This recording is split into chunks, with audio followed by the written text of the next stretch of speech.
E allora, a proposito di tecnici, parliamo adesso di rigassificatori. L'approfondimento è proprio su questo tema, un tema caldo nell'anno che si è chiuso, ma lo sarà anche per quest'anno. Quello che per l'impianto, parliamo dei progetti di Trieste, ma anche di altro. I progetti di Trieste, quello che per l'impianto a terra previsto a Zaule, ha avuto il via libera dalla conferenza dei servizi regionali, ma dopo le forti proteste degli amministratori locali, il presidente della regione Tondolo, ricordiamo, ha annunciato che saranno nuovamente sentiti. In proposito tutti i soggetti interessati. Il comune di Trieste però chiede che venga anche cancellato il responso della stessa conferenza dei servizi. Ecco cosa sostiene l'assessore comunale all'ambiente Laureni. L'intervista di Walter Scherk.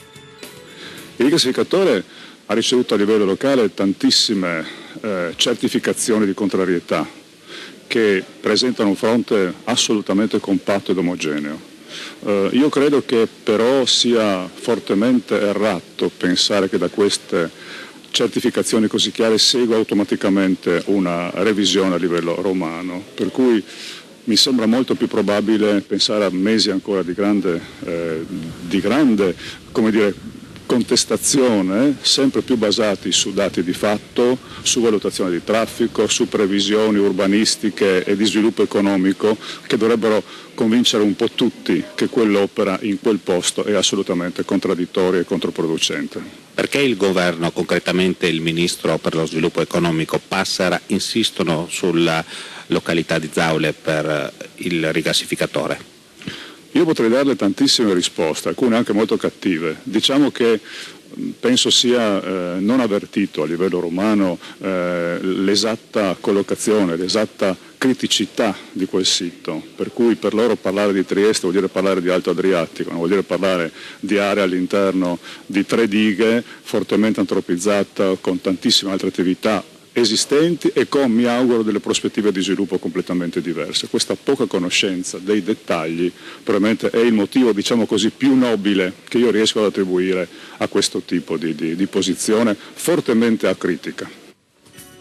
Allora presento subito il nostro ospite, che è Federico Grimm, biologo marino, libero professionista, che è specializzato proprio in problemi di inquinamento industriale in ambienti marini e lagunari, e anche il responsabile dei biologi per il Friuli Venezia Giulia. Dottor Grimm, buongiorno. Allora, un tecnico che ha fatto parte anche del tavolo che si è occupato del rigassificatore di Porto Viro, vicino Rovigo, un rigassificatore offshore che si trova a 17 km al largo in mezzo al mare. Ce n'è soltanto un altro in Italia, ma è sperimentale, che dagli anni 70 opera in Liguria. Allora, lei ha lavorato per questo Porto Viro, per rigassificatore in Veneto, ci sono stati dei problemi, ne parleremo, ma adesso la domanda d'obbligo è davvero, dottor Grimm, che cos'è un rigassificatore e come funziona?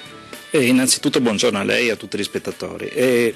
Io descrivo sempre un rigassificatore come una struttura abbastanza semplice, nel senso che può essere paragonata a un grande scatolone in cui da una parte entra un liquido molto freddo, che è appunto il gas compresso, meno 163 gradi sono parecchio freddi, e l'acqua di mare.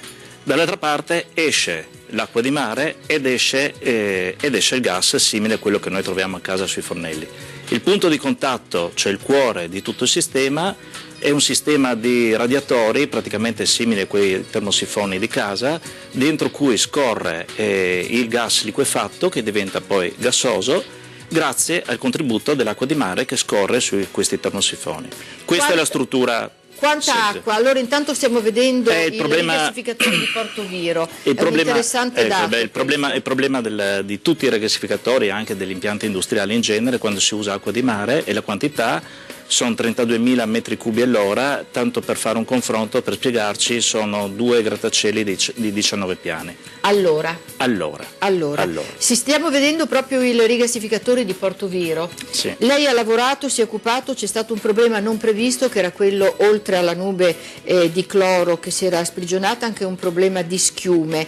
Cosa ha trovato, cosa ha visto e se può parlarne? Sì, esattamente, guardi, il problema era semplicemente quando è stato avviato il sistema, l'impianto, si parla di settembre 2009, con sorpresa sia dei controllori che dei controllati, si è formata una gran quantità di schiume, per cui a dicembre si è creato questo tavolo tecnico a cui ho partecipato come consulente e siamo andati alla ricerca del perché si formavano le schiume e se si poteva risolvere questo problema in pratica. Lei ci può dire qualcosa? Ma guardi, sinceramente c'è un vincolo sia contrattuale che di segreto professionale, per cui non posso dire come mai si formano queste schiume. La rispettiamo. Abbiamo messo un paio d'anni per capirlo anche, non è stato facile. La rispettiamo.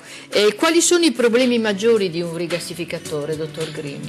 Beh, essenzialmente lei li ha già nominati: la quantità d'acqua, soprattutto quando si usa il sistema appunto questo degli ORV, che caratterizza sia quello di Portoviro sia i 2 progetti qui nella nostra regione, la grande quantità d'acqua e conseguentemente, essendo l'acqua di mare un sistema biologicamente molto attivo, si deve utilizzare qualche sistema antivegetativo, antifouling, e quello più economico purtroppo è l'ipoclorito di sodio, quella che normalmente conosciamo come varechina, che nel suo agire sprigiona anche una grande quantità di cloro.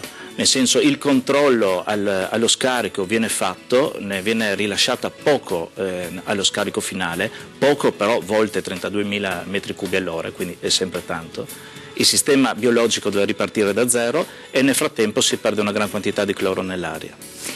Allora arriviamo ai 2 rigassificatori progettati per Trieste, quello offshore nel Golfo e quello di Zaule.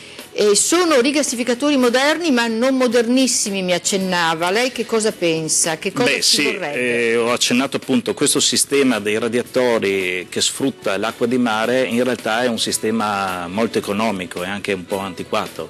Un sistema a circuito chiuso non avrebbe i problemi che hanno invece questi ORV. La grossa differenza, volendo fare un confronto fra i 3, Portoviro alle spalle c'ha il fiume Po, è un'area che non è assolutamente antropizzata, per trovare le prime case lei deve andare 10 km all'interno sulla Romea per trovarle, per intenderci. E qui una delle 2 proposte è in area portuale con alle spalle la città e 2 torrenti che sono il torrente Rosandra e Riospo, per fare il confronto col Po, e poi dall'altra parte in mezzo al mare l'altro rigassificatore previsto in mare è anche in un'area piuttosto sfruttata anche dal punto di vista turistico, cioè molto vicina, e anche lì le quantità d'acqua sono minime perché c'è praticamente l'afflusso dell'Isonzo periodico come torrentizio e quello del Timavo. Quello che stiamo vedendo è sempre Portoviro? Sì, no, è quello. È Portoviro. Quello della Liguria, Panigaglia, è una storia un po' complessa, ha cominciato già negli anni 70, prima con la ESSO, poi con l'ENI e con tutti quelle a livello sperimentale, quindi piuttosto piccolo, ancora adesso va avanti sperimentalmente. Io direi che siamo in conclusione, dottor Grimm. La conclusione qual è allora? Il grosso problema dei rigassificatori, guardi, è che devono fare la concorrenza ai metanodotti di cui grazie alle politiche di Mattei degli anni 60 l'Italia è ben fornita. Il problema sta nei costi. Quando questi progetti sono stati fatti nel 2005 alla Borsa Internazionale di New York il Million British Thermal Unit, che è l'unità di misura del gas, valeva $12 e nel 2012 siamo arrivati a scendere sotto i $2, quindi a un sesto. E far questi progetti, tra l'altro sono tutti progetti nati nel 2005, oggi è molto, secondo me, da un punto di vista economico molto a rischio, per cui l'imprenditore tende a scegliere sempre le scelte di basso costo, di minor costo, che però poi ricadono sull'ambiente, sulla comunità, per tutto il resto.